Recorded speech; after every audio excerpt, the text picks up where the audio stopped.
At least 3 patients have allegedly been raped at healthcare facilities in Gauteng over the last couple of weeks. In one incident, a 22-year-old man is alleged to have raped a 15-year-old boy at the Charlotte Maxeke, Johannesburg Academic Hospital. The DS accused the Gauteng Health Department of being lax with security and trying to hide the cases. We're joined by the party's Jack Bloom. Jack, good evening. Tell us about these cases. What have you been able to uncover here?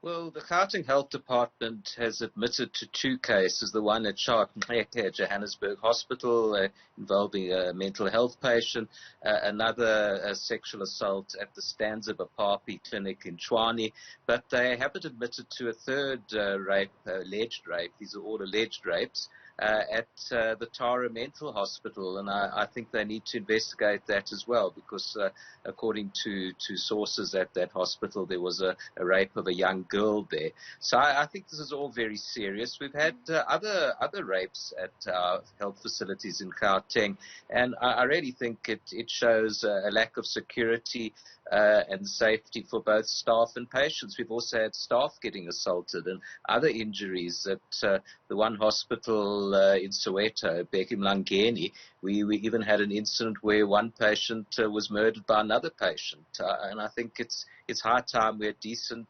security at our hospitals. Jack, let's talk about the Charlotte Maxeke incident. What do we know about what happened there? Well, we just know that it was a male-on-male alleged rape. We haven't had more details given to us, and I think we need to be assured that the department investigates this thoroughly, and also whether there was negligence involved. And if there was negligence involved, I'm talking about the security that was available at the hospital, then we need to see consequences. We need disciplinary action, and we need to beef up security at that hospital. Now, I happen to know, I'm just going from old figures, that we spend about 20 million rand a year on that hospital. It's a large hospital, but quite frankly, for that amount of money, you could run a small army for a year. And the Stanza Bapapi incident? Well, again, we're just told it's an alleged rape. That's a very large community health center in Tshwane. I think we need to know, without, there are privacy issues involved, but we need to know what were the circumstances of it and whether it could have been prevented. And I'm sure it could have been prevented. These are all health facilities. They're supposed to be places of healing, not places where people get assaulted in various ways. It raises such big questions because on the one hand you ask, are the alleged perpetrators of these crimes, is it staff at these facilities, or is it people that gained access to these hospitals and subsequently went on to commit crime?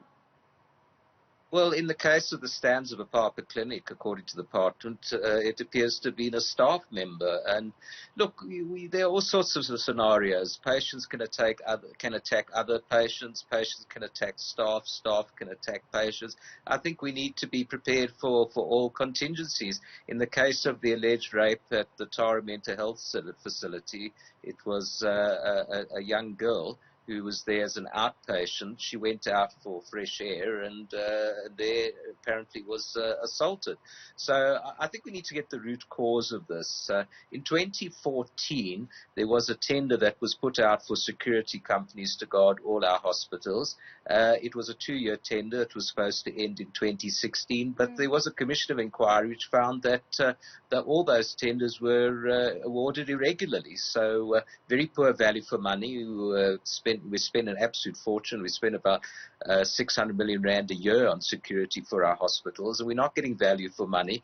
But to add insult to injury, these are regularly awarded security tenders for hospitals. They should have ended in 2016. They've been extended on a month-by-month basis at a cost of more than 2.5 billion rand, and they're still in operation in our hospitals. So, of course, you detect the whiff of corruption here. I mean, these are companies that shouldn't have got the tenders, the contracts in the first place. They've been extended, just irregularly for another 4 years. I think it's high time that they were re-advertised. We've got decent security companies. We hold them to account, and we get value for money.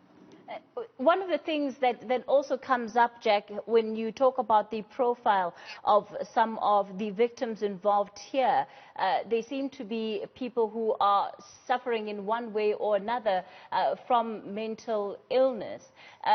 What does that say about where we are as a province in terms of dealing with such patients? And, you know, it takes me back to life Esidimeni. Have we learned any lessons from that?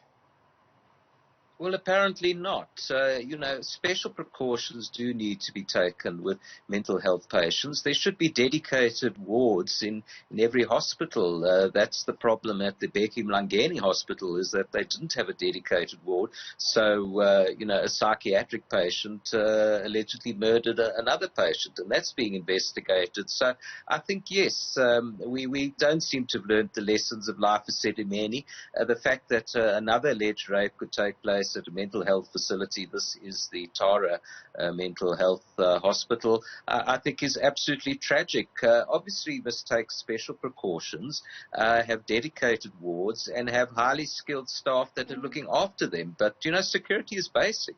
You can't go to a hospital and be scared for your life, or you're going to be attacked. And the other side of it is that casualties are actually quite dangerous for many staff, because people come in drunk and aggressive, and we have to look after the staff as well. So it's multifaceted.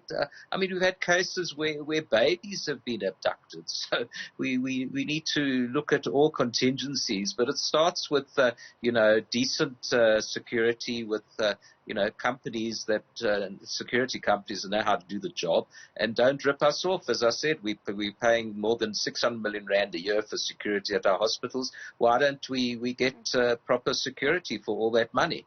Jack, speaking to you, it sounds like many of the details around these cases are still quite vague. What are you going to be doing to ensure that you get not just the answers of what has really taken place here, but that you also hold the provincial government accountable?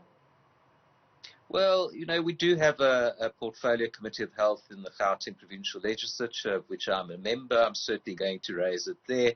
I can ask questions as well in the legislature. I've done that over the years, actually. You know, what are the violent incidents and what are they going to do about it? But I'm still going to press continuously now for the security companies to be re-advertised, and that this time round they're not irregularly awarded, and we get decent companies that can do the job. I think that's the best form of oversight. But, you know, it's a hospital by hospital thing. I'm critical of certain hospitals which have poor management in general. You find that if they lack in security, they're probably not doing other things well at all. So it starts with putting the right people in the right jobs and holding them to account. Absolutely. Of course, one of the things that you might be told about is the issue of budgets. And when you look at how much just Gauteng has lost over this period to corruption, do you think that the province will have money in order to take up these contracts, these security contracts? Well, you know, as I've said already, we're spending an inordinate amount of money on security, so it's in the budget. Let's use that money and spend it effectively.